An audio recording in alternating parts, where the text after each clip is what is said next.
ازيكم حبايبي عاملين ايه؟ يا رب تكونوا دايما بخير يا رب وبسعادة يا رب. اللهم صل وسلم وبارك على سيدنا محمد. زي ما انتم شايفين كده، تعالوا بقى ايه نعمل بقى الناس اللي عشاق البتنجان، الناس اللي بتعشق كده حاجة اسمها بتنجان. بجد يعني حتى الناس اللي ما بتحبش بتنجان هتاكل يعني هتعمل الوصفة دي، قصدي هتاكليها من كتر حلاوتها، لان بجد جميلة جميلة جميلة، وطعمها بجد حلو قوي، والناس بقى اللي بيعشقوا البتنجان هيحبوها قوي، والناس اللي ما بتحبش البتنجان برضو هتحبها قوي. وصفة خفيفة ما فيهاش كده زيوت كتير، وطعمها بجد رهيب وجبار بجد. بجد جميلة جميلة وبجد خيالية، مش قادرة اوصفلك، وما فيهاش يعني اي صعوبة ولا اي حاجة، ولا فيها لحم ولا فراخ. عايزين بقى نقتصد، احنا اخر الشهر عايزين نعمل بقى اكلات اقتصادية. معايا بقى بتنجانية زي ما انتم شايفين بقى كده، بتنجانية يعني حجمها ايه نص كيلو كده، او ازيد بحاجات بسيطة، على حسب ما انت تحبي طبعا كمية البتنجان انت تعملي، عايزة تزودي عايزة تقللي، بس ما تقلليش عن كده. يعني تقدري وانت عايزة تزودي زودي، يعني حجم البتنجانية دي كويس قوي. طبعا هي المفروض تبقى الخرطة اعلى بشوية، بس هي الصينية اللي كانت عندي، انا ما عنديش صواني صغيرة. انتي لو عندك صينية صغيرة صغريها شوية عشان تبقى الخرطة معاكي عالية وحلوة، بس عادي مفيش اي مشكلة. زي ما انتوا شايفين طبعا البتنجان غسلته طبعا قبل ما اقشره، غسلته ونشفته من المية اي مية فيه، وبعد كده هقشره كده تقشير يعني مش كله، قشرت كده حتة وهسيب الباقي، مش عايزة اقشر القشر كله. طبعا هو جميل جدا ما شاء الله اللهم بارك. ما بقى اني وصلنا لحد هنا يا امارات يا حلوين، اوعوا تنسوا اللايك والاشتراك في القناة، ده طبعا دعمكم ليا. مهم اوي انكم تشتركوا في القناة وتعملوا لايك وتتابعوا الفيديو لحد الاخر، ده طبعا دعم ليا والله.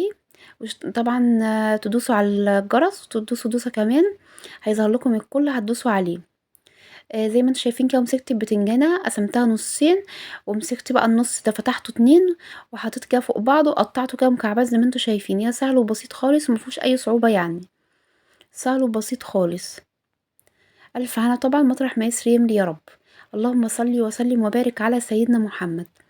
سهل وبسيط خالص، وبجد طعمه بجد يعني خيالي، يعني وجميل جميل. انا عندي العيال ما كانوش بيحبوا البتنجان والله، كلوا منه وعجبهم قوي، انا بس اللي بحب البتنجان في قلب البيت هنا بصراحة. يعني انا عندي في البيت هنا ما كنتش انا بس اللي بحبه، دلوقتي هما كمان عندي العيال الصراحه كلوا منه عجبهم، قالوا لي يا ماما تسلم ايديكي بصراحه حلوه قوي. تعالوا كده بعد ما قطعنا كده البتنجانيه معانا نحطها بقى في طبق، لحد كده ما نعمل المكونات بتاعه البتنجان القمر اللي انتوا شايفينه ده. معايا بقى حله على النار او صينيه اللي موجود عندك اشتغلي فيه، مش هيقولك لا.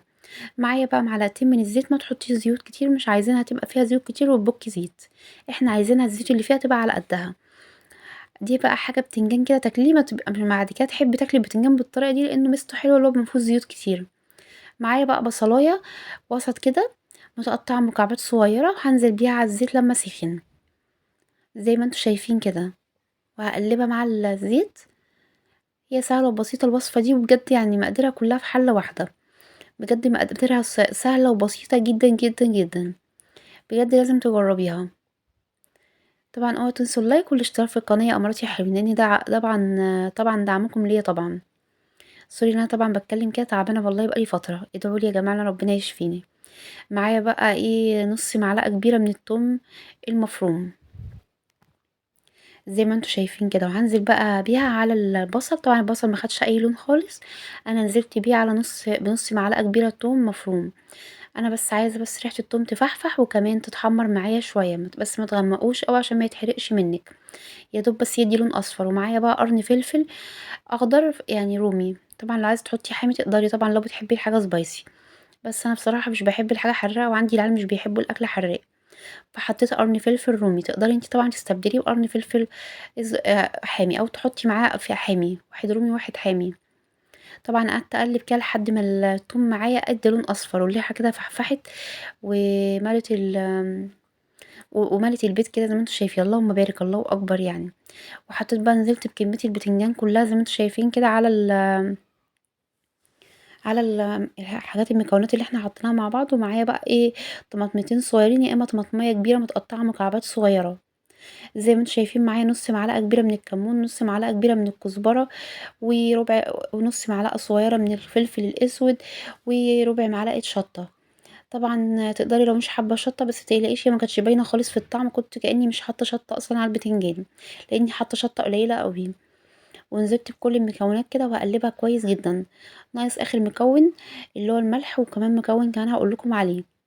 زي ما أنتم شايفين اهو، ضبّطي بس الملح بتاعِك، يعني اعملي الملح مضبوط جدًا، ضبّطيه لإنه أصلًا كده مش هنحط عليها ملح تاني، فضبّطي الملح بتاعِك. زي ما أنتِ شايفة كده هاحط برضه الملح وارجع اقلّب تاني. طبعًا زي ما أنتم شايفين باقلّب البتنجان مع المكونات كويس جدًا عشان إيه، ياخد من تطعيمة المكونات كلّها ويبقى طعمه تحفة جدًا. تسلم طبعًا إيديكم مقدمًا يا أمارات يا حلوين. وطبعًا الوصفة دي بجد تستحق التجربة، لازم بجد تجربوها، بجد هتعجبكم أوي. معايا بقى كيس صلصة، يعني معلقة صلصة كبيرة، لو أنتِ عندِك صلصة في البيت برطمان خدي منه معلقة كبيرة من الصلصة. فزي ما أنتم شايفين كده أهي كيس من الصلصة أو معلقة كبيرة من الصلصة، زي ما أنتم شايفين اللي موجود عندِك حطيه. زي ما أنتِ شايفة كده أقلب بس المكونات مع بعضها كويس وبعد كده أنزل عليها بمَيّة. هي سهلة وبسيطة خالص، ويعني كل تحضيرها في حلة واحدة. زي ما أنتِ شايفة كده هنجيب بقى كوباية مَيّة ونحطها عليها، ونسيبها بقى نغطيها ونسيبها لحد ما البتنجان يستوي، إحنا هنسويه سوا كامل. زي ما أنتم شايفين كده، واغطيها بقى لحد ما تستوي البتنجان معايا من حين لحين كده، ابص عليه واقلبه، ما اتركوش على الاخر عشان ما يلزقش مني ويتحرق. طبعا لقيته شرب الميه بتاعته والبتنجان كان لسه ني، فاديت له كوبايه ميه كمان. فزي ما انتم شايفين كده اهو، لما بعد ما اديت له كوبايتين ميه ما شاء الله البتنجان استوى معايا خالص واتهرى خالص. بسم الله ما شاء الله بقى جميل جدا. فهو طفيت بقى عليه كده، وتعالوا بقى ايه نفضيه بقى في صينيه، بس المفروض تبقى الصينيه دي حجمها اصغر شويه عشان ما يبقاش ايه، تبقى الطبقه يعني الخرطه وانتي بتطلعي تبقى عاليه شويه. بس ما فيش مشكلة، يعني هي حلوة برضو كده وطعمها بجد تحفة قوي.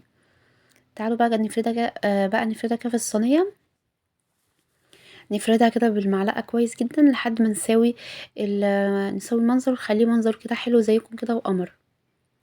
احنا عايزينه نسوي البتنجان كويس جدا، ما نخليش ناحية كده مكلكعة وناحية عاملة. احنا عايزين نظبطه ونخليه كده شكله ايه مستقيم، عشان ما نيجي نطلع الخرطة تبقى كده ايه، الصينية كده شكلها حلو معانا.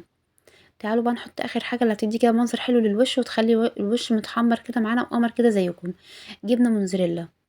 بس بصراحه الجبنه الموتزاريلا دي عامله زي الزبده، يعني اكتر جبنه اتخدعتي فيها بجد. بس كانت اخر حته قلت بقى اخلصها وابقى ايه ما اجيبهاش تاني. بس هي بتسيح وحلوه، بس هي مشكلتها اللي هي عامله زي الزبده، ببقى ماسكاها مش عارفه اتحكم فيها، بتبقى معجنه في ايدي ومهما بشورها مفيش فايده، بترجع يعني ما بتسيح بتعجن زي الزبده. زي ما انتم شايفين كده اهو، حطيتها طبعا ودخلتها على الشوايه بس. هي كده البتنجان مستوي ومش محتاجه ان انا اسويه. حطيت الجبنه الموتزاريلا عليها، وبعد كده دخلتها على الشوايه، خدت زي ما انتم شايفين الجبنه الموتزاريلا ساحت وادت لون كده جميل كده زيكم وقمر كده. وبعد كده طلعتها بقى من الفرن وقمت بقى ايه قطعتها. هي سهله وبسيطه خالص وبجد جميله وبتاخدش اي وقت ولا مجهود خالص، يعني ربع ساعه تكوني محضره.